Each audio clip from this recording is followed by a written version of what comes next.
तो डॉक्टर संबित पात्रा के साथ साथ आज आम आदमी पार्टी के प्रवक्ता दिलीप पांडे भी हमारे साथ हैं। तो जो जंग छिड़ी हुई है शराब घोटाले को लेकर दिल्ली में, उसका भी एक हिस्सा सुना देते हैं, क्योंकि विधायकों के खरीद फरोख्त का आरोप संजय सिंह ने लगाया आज आम आदमी पार्टी की तरफ से, जवाब संबित पात्रा ने दिया। दोनों को सुन लीजिए।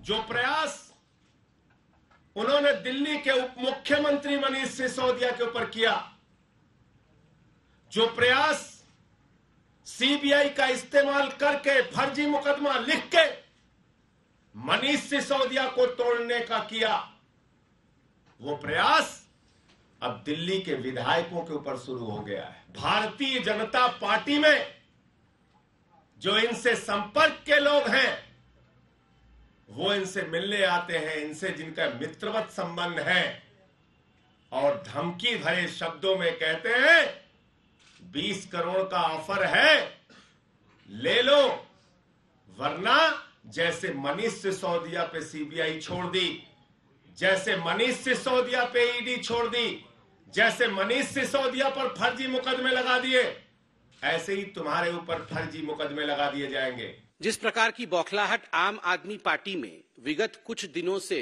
देखने को मिल रहा है, इसमें किसी प्रकार का संशय और दोमत नहीं है कि मनीष सिसोदिया जी को लेकर आम आदमी पार्टी घिरी हुई नजर आ रही है। जो मुद्दे की बात है कि मनीष सिसोदिया ने करोड़ों रुपए का घपला किया या नहीं किया, उस पर भारतीय जनता पार्टी जो सटीक और पॉइंटेड प्रश्न पूछ रही है, उसका उत्तर देने में असक्षम है आज आम आदमी पार्टी। मनीष जी, प्रश्न नंबर 1, क्या आपने इस रिकमेंडेशन को, जो कमिटी ने रिकमेंडेशन दिया था, उस रिकमेंडेशन को आपने माना?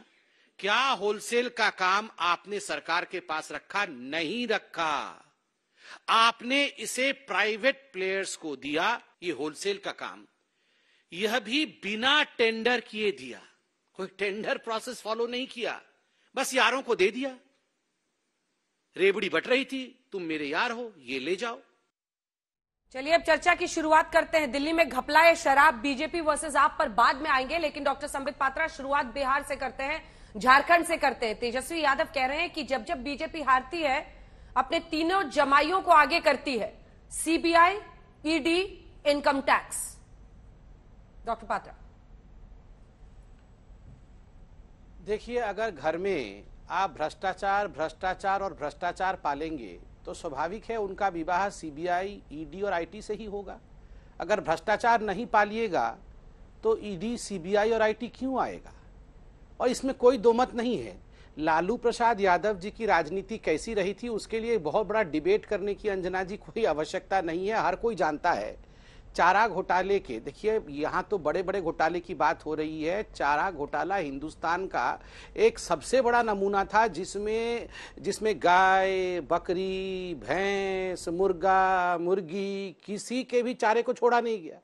जिन लोगों ने ये बेचारे मूक प्राणियों के चारों को नहीं छोड़ा है, आप सोचिए, लैंड फॉर जॉब स्कैम जो रेलवे मंत्री रहते हुए 2004 और 9 के बीच में लालू प्रसाद यादव जी ने किया होगा, और जो आईआरसीटीसी घोटाला किया था, वो कितना बड़ा होगा। ये कोई आज का घोटाला तो नहीं है, ये तो पहले से जांच चल रहा है। इस पे छापे पहले भी पड़े थे और हमारी सरकार से पहले भी ये विषय चल रहा था। दूसरा विषय मैं पूछता हूं टाइमिंग को लेकर, जो आज तेजस्वी बता रहे थे कि टाइमिंग ठीक नहीं है। कौन सा टाइमिंग ठीक है? मतलब ये आईटी, ये ईडी और सीबीआई पहले पंडित जी को बुला के मुहूर्त निकालेंगे कि आप मुहूर्त निकालिए, फिर मैं जाके यहां पर रेड करूंगा। क्यों?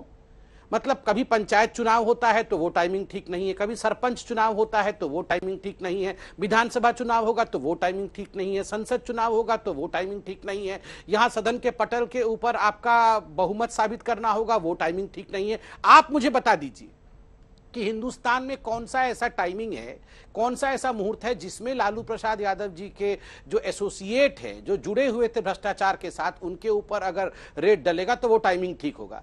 अंजना जी, ये मुझे तो आश्चर्य हो रहा है। देखिए, यही आम आदमी पार्टी पहले कहती थी, उन्होंने एक लिस्ट जारी किया था, 13 सबसे भ्रष्ट व्यक्ति भारतवर्ष के। नंबर 1 पे लालू प्रसाद यादव थे। लालू प्रसाद यादव सबसे ज्यादा भ्रष्ट थे। और आज देखिए, आम आदमी पार्टी के प्रवक्ता बैठे हुए हैं लालू प्रसाद यादव को डिफेंड करने। पपिया झपियां डाल रहे थे लालू। पहले बोल रहे थे हमको वोट दो, हम लालू प्रसाद यादव, शरद पवार, जितने भ्रष्ट लोग हैं इन सबको एक्सपोज करेंगे। और वो जो अरविंद केजरीवाल के पास काला रंग का सूटकेस भी था, उसके अंदर सब कागज था कि इसके अंदर कागज है, जिस दिन मैं मुख्यमंत्री बनूंगा कागज निकालूंगा। उसके बाद मुख्यमंत्री बन के पपिया झपियां डाल रहे थे और अभी बोल रहे लालू प्रसाद यादव बड़ा ईमानदार है, क्यों रेड डाला लालू प्रसाद यादव के घर में।